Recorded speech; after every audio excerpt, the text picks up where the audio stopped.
Kita punya Tuhan yang mengasihi kita, yang suka memberi yang terbaik bagi anak-anaknya.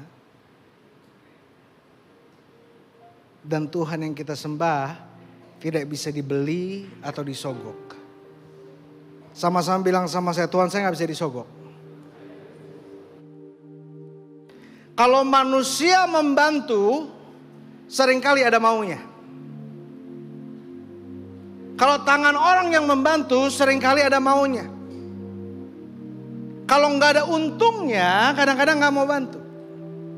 Kadang-kadang menolak, kadang-kadang gak bisa. Tetapi saya mau bilang sama setiap saudara, bahwa Tuhan saya bukan hanya sanggup, tapi Dia mau. Sama-sama bilang sama saya, Tuhan saya mau. Sama-sama bilang sama saya dengan iman, Tuhan saya mau menyembuhkan saya. Tuhan saya mau memulihkan keadaan saya. Tuhan saya mau mengangkat saya. Karena saya anaknya. Berikan tepuk tangan yang meriah buat Tuhan. There is some people, ada orang-orang yang mau dipakai oleh Tuhan. Tapi banyak orang-orang yang hanya mau memakai Tuhan. Ada orang-orang yang hanya mau dekat sama Tuhan supaya dia gak bangkrut, supaya dia kaya, supaya dia diberkati, supaya dia disembuhkan. Ada orang-orang yang bahkan melayani hanya karena dia mau memakai Tuhan supaya kelihatan masih Kristen, supaya gak dikutuk. Bahkan lebih parah apa? Supaya perekonomiannya stabil. Kita melayani bukan supaya kita kaya. Kita melayani bukan supaya kita menerima daripada Tuhan. Tapi kita melayani karena kita sudah menerima begitu banyak dari tangan Tuhan. Berikan tepuk tangan yang meriah buat Tuhan. Karena itu hari ini saya mau bicara tentang dipakai Roh Kudus atau memakai Roh Kudus.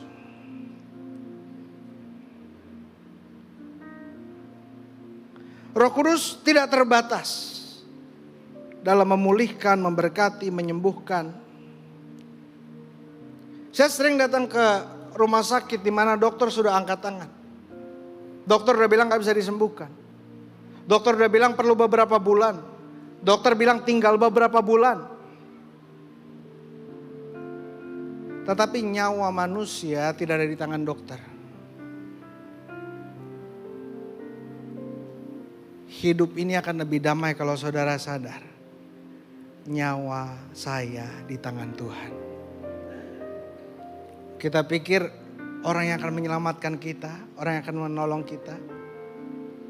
Tetapi sesungguhnya nyawa kita di tangan Tuhan. Amin. Coba kita lihat Kisah Para Rasul 8 ayat yang ke-6. Kisah Para Rasul 8 ayat yang ke-6. Saya mau tanya sebelumnya, berapa banyak saudara telah menerima mujizat yang nyata daripada Tuhan? Mau itu kesembuhan, atau saudara yang sudah bertahun-tahun tidak punya anak, tidak punya keturunan, Tuhan berikan. Atau Tuhan pernah lakukan mujizat yang supranatural. Ada? Boleh angkat tangan saudara?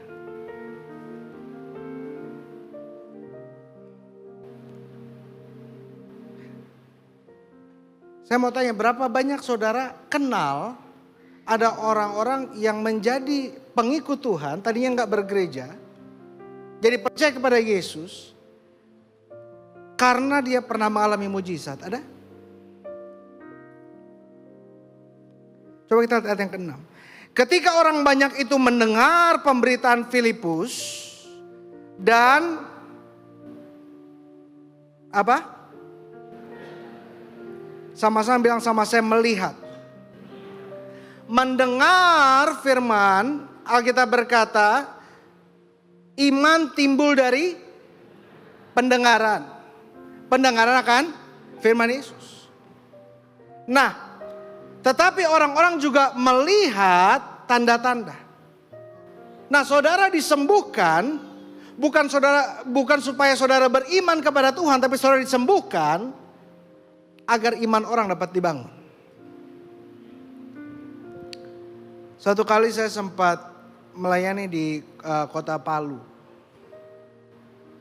Saya ingat ketika saya melayani di kota Palu, saya KKR anak-anak. Selama KKR ada anak di paling depan, dia pakai kacamata yang sangat tebal. Umurnya masih di bawah 10 tahun, mungkin 8 tahun, 9 tahun. Kacamatanya sangat tebal. Nah,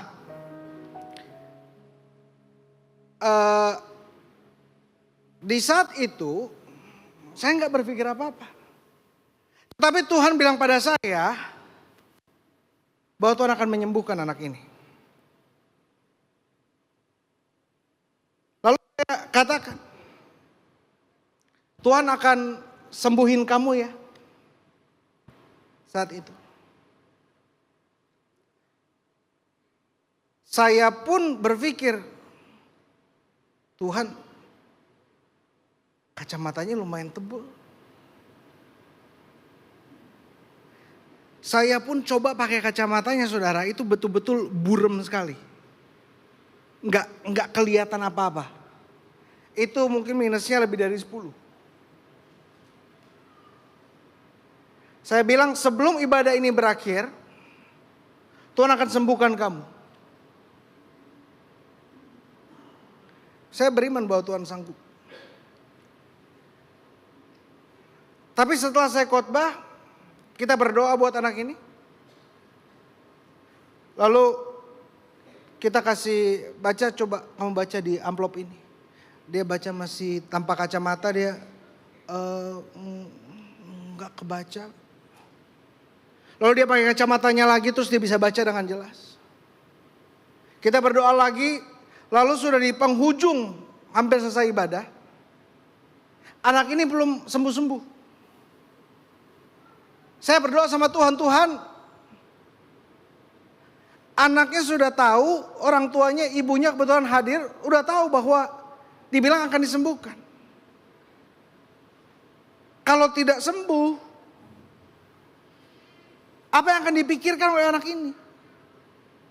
Katanya Tuhan sanggup sembuhin, kok gak sembuh-sembuh ya? Mungkin Tuhan kurang sayang sama saya. Mungkin Tuhan kurang peduli sama saya. Tetapi saudara tahu apa yang terjadi?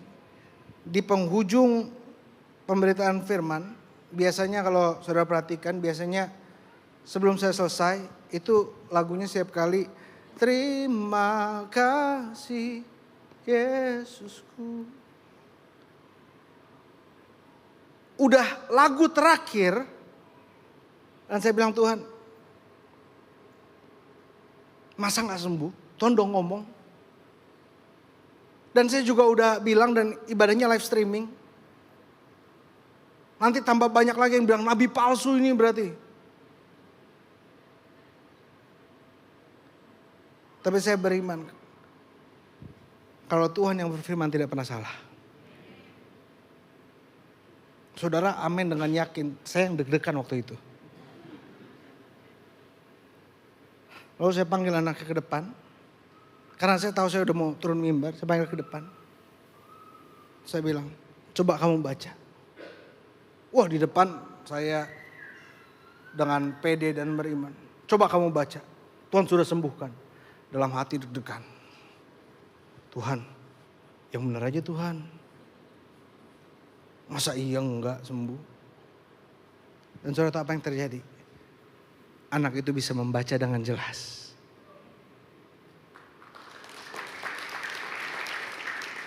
Mamanya yang anterin sampai menangis.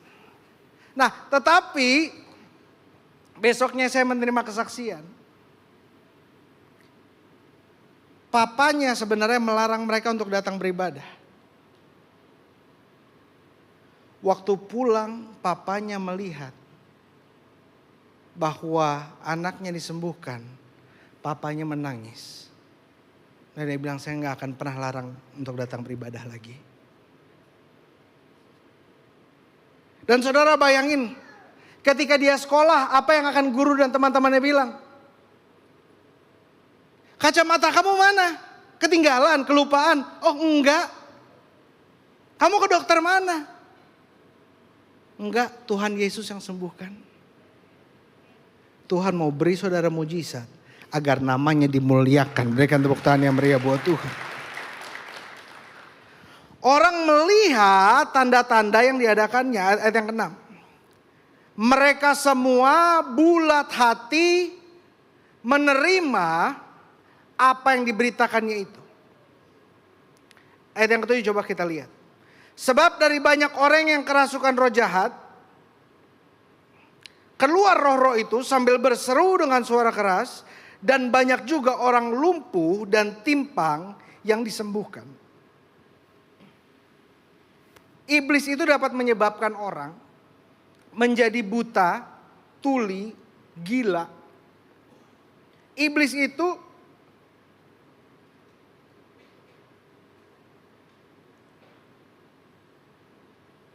satu hal yang saudara harus tahu. Iblis itu terbatas. Sama-sama bilang sama terbatas. Sama-sama bilang sama saya, iblis terbatas. Iblis terbatas. Iblis itu tidak maha tahu. Iblis itu tidak tahu masa depan saudara. Iblis tidak tahu apa yang akan terjadi besok. Iblis tidak bisa buat apa-apa. Tetapi Tuhan maha tahu dan maha kuasa. Amin. Tetapi seringkali saya lebih sering mendengar orang Kristen takut setan daripada takut Tuhan. Coba lihat kiri kanan saudara. Coba lihat wajahnya. Coba tanya, kamu takut setan? Ya? Ada orang Kristen yang takut nonton film horor. Takut gak bisa tidur. Kalau di rumah takut kalau ada suara-suara. Jangan takut sama setan. Setan yang lebih takut sama saudara karena roh dalam saudara lebih besar. Amin. Setan itu takut sama saudara. Tetapi setan itu berani mengganggu. Setan berani ganggu saudara. Kalau setan ganggu, kita sebagai orang percaya apa yang kita lakukan? Sama-sama bilang sama saya lawan. Sama-sama bilang sama saya lawan. Kita lawan. Jangan sampai karena saudara ngerasa, ngeliat tanda-tanda dari yang iblis bisa lakukan, kita jadi lebih takut setan daripada takut Tuhan. Saya mau bilang ya, ini tipe-tipe orang kurang ajar nih. Kalau ngelihat mujizat, sembuh, imannya gak terbangun kepada Tuhan, tapi ngelihat orang video-video YouTube yang tentang misteri-misteri, yang tentang iblis-iblis, justru jadi takut. Ngelihat mujizat Tuhan, gak malah takut Tuhan, tapi ngelihat pekerjaan setan malah takut setan. Sama-sama bilang sama saya gak boleh takut setan. Bilang sama sebelah saudara, jangan takut setan. Saudara gak perlu panggil pendeta. Kalau misalnya rumah saudara, saudara pikir angker. Usir dalam nama Yesus. Roh dalam saudara sama roh dalam saya sama. Mainnya kok jadi berkurang banyak.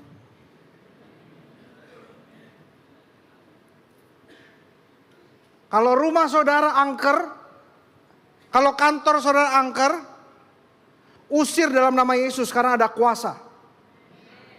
Amin. Tetapi satu, saya mau bilang, jangan sampai kita berani usir setan tapi kita gak tahu firman dan kita gak takut Tuhan.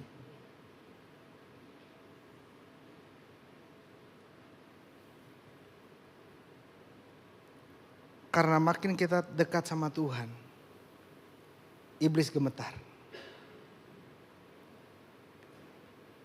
Jangan sampai kita yang gemetar sama iblis, tapi iblis yang gemetar ada kita. Amin. Saya ingat waktu saya masih SMP, lagi sama papa saya di mall. Tiba-tiba ada orang yang lagi di toko, ada orang yang teriak di belakang kasir. Wah, wah gitu. Papa saya tanya, kenapa? Oh nggak apa-apa pak. Kenapa? Kesurupan ya? Bilang, iya pak. Kok bapak tahu? Yaudah. Papa saya langsung ke belakang. Dia doakan dalam nama Yesus. Setan keluar. Itu nggak pakai babi bu, setannya langsung keluar. Orangnya langsung sadar.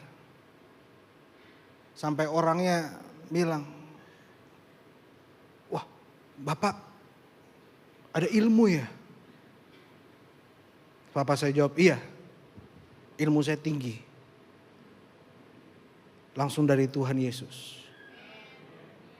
Saya ngeliat papa saya waktu itu, wah keren banget bapak gue.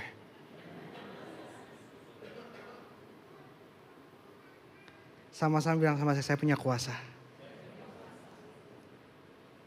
Jangan sampai saudara gak bisa tidur gara-gara setan. Jangan sampai saudara sakit-sakit terus gara-gara intimidasi iblis. Jangan sampai kehidupan saudara, apa-apa saudara mau buat saudara takut. Ayat yang ke-8. Seorang yang bernama Simon sejak dahulu melakukan sihir di kota itu. Dan mentakjubkan rakyat Samaria. Serta belagak seolah-olah ia yang sangat penting. Semua orang besar kecil mengikuti dia dan berkata, orang ini adalah kuasa Allah yang terkenal sebagai kuasa besar. Dan mereka mengikutinya karena sudah lama ia mentakjubkan mereka dengan perbuatan sihirnya. Tetapi sekarang mereka percaya kepada Filipus yang memberitakan Injil tentang kerajaan Allah. Dan tentang nama Yesus Kristus. Dan mereka memberi diri mereka dibaptis baik laki-laki maupun perempuan. Ayat 13, Simon sendiri juga menjadi percaya. Simon yang tadinya tukang sihir, dia menjadi percaya. Nah, dan sesudah ia dibaptis, ia senantiasa bersama-sama dengan Filipus dan takjub ketika ia melihat tanda-tanda mujizat yang besar. Tapi kita lihat saudara, walaupun Simon ini takjub, coba kita lihat ayat selanjutnya, ayat yang ke-15. Setibanya di situ, kedua rasul itu berdoa supaya orang-orang Samaria itu beroleh Roh Kudus. Sebab Roh Kudus belum turun di atas seorang pun di antara mereka, karena mereka hanya dibaptis dalam nama Tuhan Yesus. Ayat 17. Kemudian keduanya menumpangkan tangan di atas mereka, lalu mereka menerima Roh Kudus. Ketika Simon melihat bahwa pemberian Roh Kudus terjadi karena rasul-rasul itu menumpangkan tangannya, ia menawarkan uang kepada mereka serta berkata, berikanlah juga kepadaku kuasa itu, supaya jika aku menumpangkan tanganku di atas seseorang, ia boleh menerima Roh Kudus. Nah, ini yang saya bilang. Banyak dari kita dengan tidak sadar kita mau nyogok dan ngebeli Tuhan. Dan saya nggak ngomong nyogok dengan persembahan pun. Dengan kita pikir, oh saya datang rajin beribadah supaya Tuhan bantu saya. Saya melayani supaya Tuhan bantu saya. Tetapi Tuhan yang saya sembah tidak bisa dibeli dan tidak bisa disogok oleh manusia.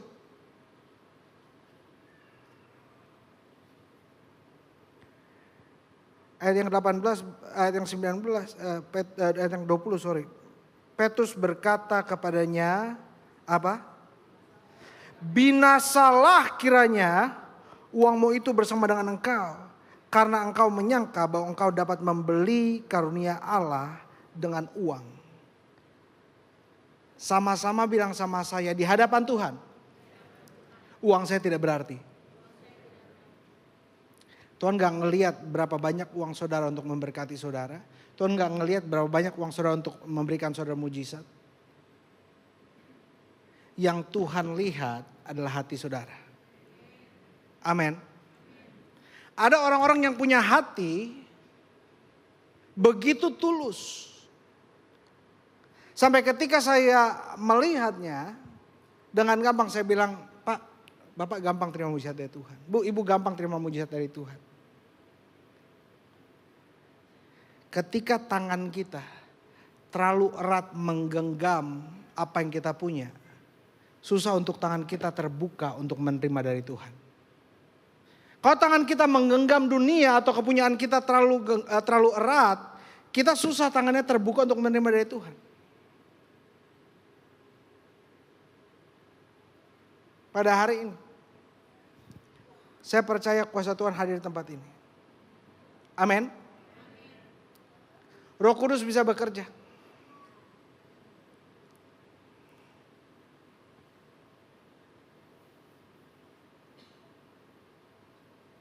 Siap saudara yang ada sakit di bagian kepala, yang ada migrain, yang ada sakit kepala, saudara yang ada sakit di bagian tenggorokan, bangkit berdiri di kursi saudaranya. Saudara yang ada sakit di persendian, di bagian shoulder, di bagian bahu, di bagian belakang, bangkit berdiri.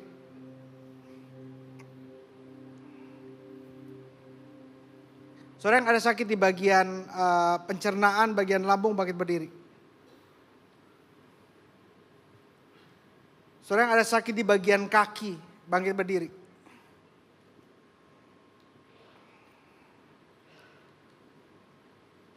Berapa banyak saudara percaya Tuhan sanggup menyembuhkan saudara? Amin. Saudara yang sakit di bagian pernafasan, yang suka sesak, nafasnya gak bisa dalam, bangkit berdiri. Sama-sama tutup mata saudara. Angkat dua tangan saudara. Dalam nama Yesus, oleh kuasa Roh Kudus Tuhan jamah, Tuhan sembuhkan, Tuhan sempurnakan.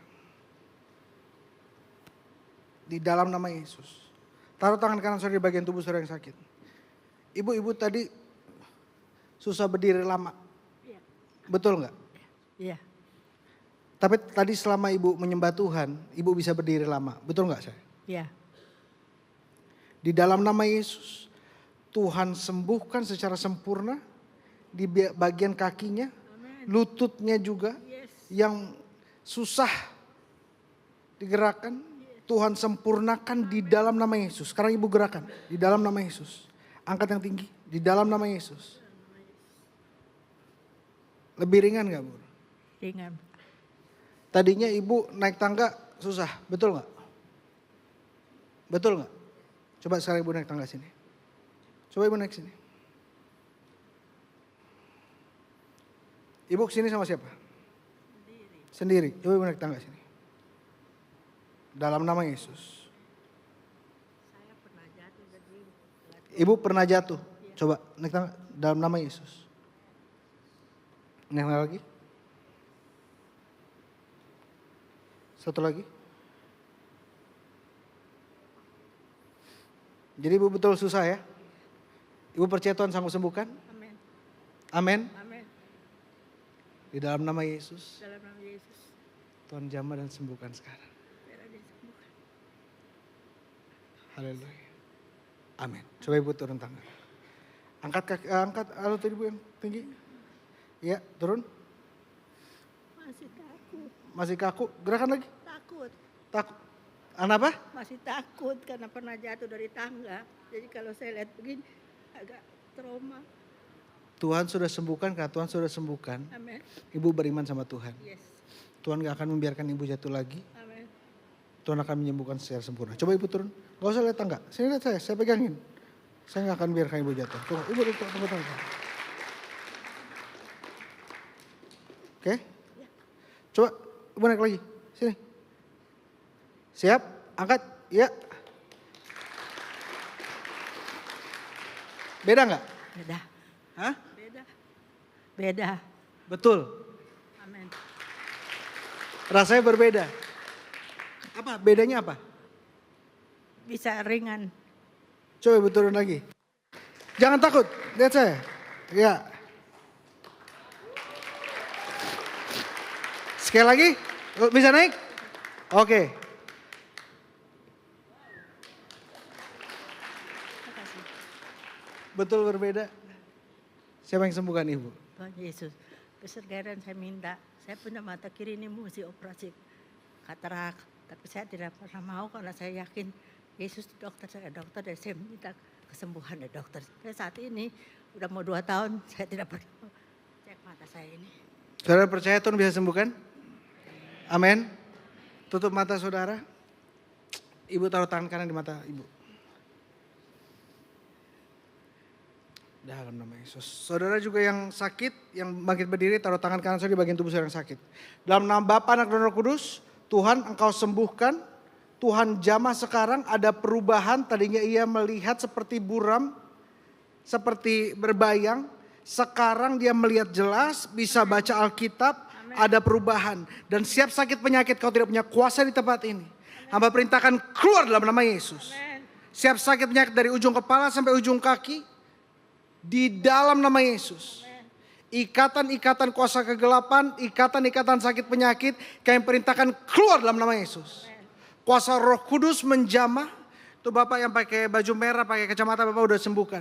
Di dalam nama Yesus, nih ibu depan saya pakai baju kuning, ibu udah disembuhkan. Di dalam nama Yesus sembuh, sempurna dalam nama Yesus. Amin. Coba saudara yang berdiri, jangan duduk dulu, cek bagian tubuh saudara yang sakit. Coba ibu lihat, buka mata sekarang. Gimana? Ada perbedaan? Coba ibu lihat saya, ada perbedaan matanya? Gimana? Sedikit. Sedikit. Ibu mau sedikit atau banyak? Banyak. Hah? Mau sembuh semua.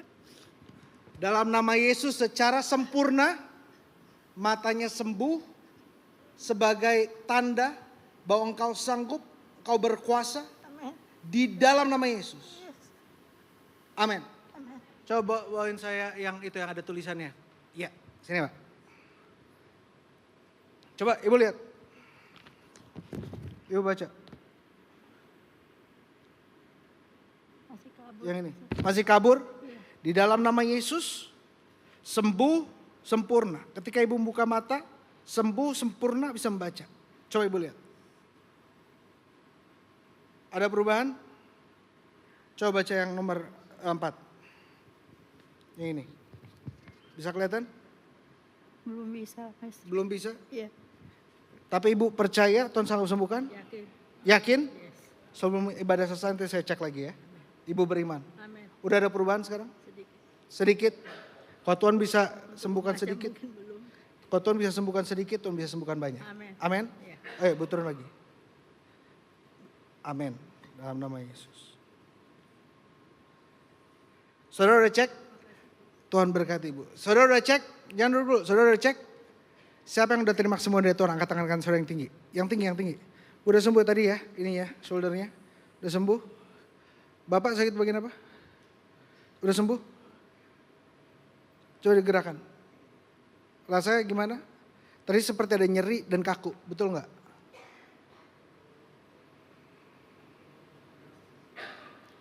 Coba taruh tangan Bapak di dalam nama Yesus, Tuhan jamah, Tuhan sembuhkan secara sempurna.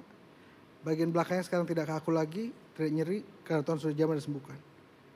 Amin. Coba gerakan leher Bapak. Ada perbedaan?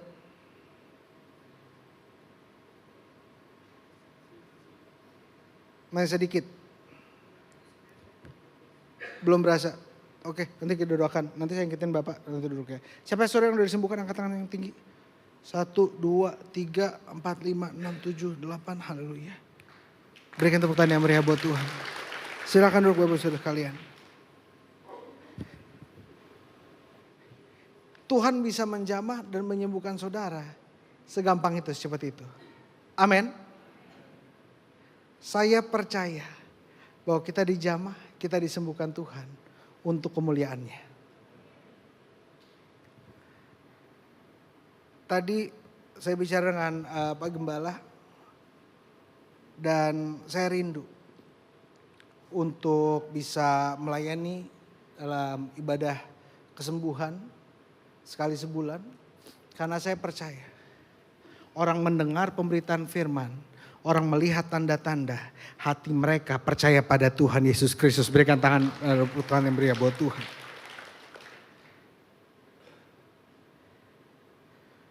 Coba kita lihat ayat yang 21. Tidak ada bagian atau hakmu dalam perkara ini. Sebab hatimu tidak lurus di hadapan Allah. Jadi bertobatlah dari kejahatanmu ini dan berdoalah kepada Tuhan supaya Ia mengampuni niat hatimu ini. Sebab kulihat bahwa hatimu telah menjadi seperti empedu yang pahit dan terjerat dalam kejahatan. Coba kita lihat ayat yang ke-22 lagi.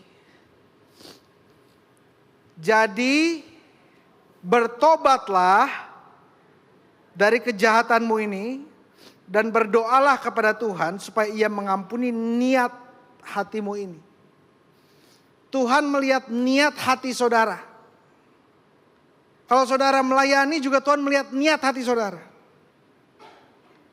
Niat jahat kita, Tuhan tahu, Tuhan lihat muka kita mungkin tersenyum. Tapi kalau hati kita jahat, niat kita jahat, kita harus bertobat. Amin. Kita melayani. Dan kita percaya dalam keseharian kita pun, kita adalah hamba-hamba Tuhan dan saksi-saksi Tuhan.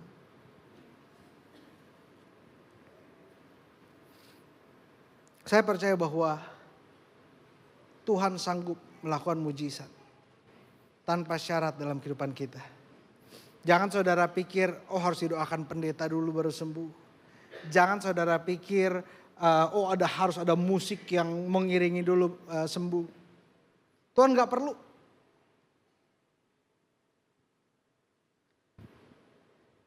Saya mau bilang sama saudara, bahwa hari ini banyak saudara akan dijamah Tuhan. Banyak saudara akan menerima kelegaan dari Tuhan. Sebagai tanda bahwa pemberitaan firman ini berasal dari Tuhan. Adalah Roh Kudus menjamah dan menyembuhkan saudara. Tadi saudara lihat begitu banyak disembuhkan. Kalau begitu banyak orang yang sudah bisa menerima mujizat dari Tuhan, saudara juga bisa menerima mujizat dari Tuhan. Amin. Mari sama-sama kita bangkit berdiri.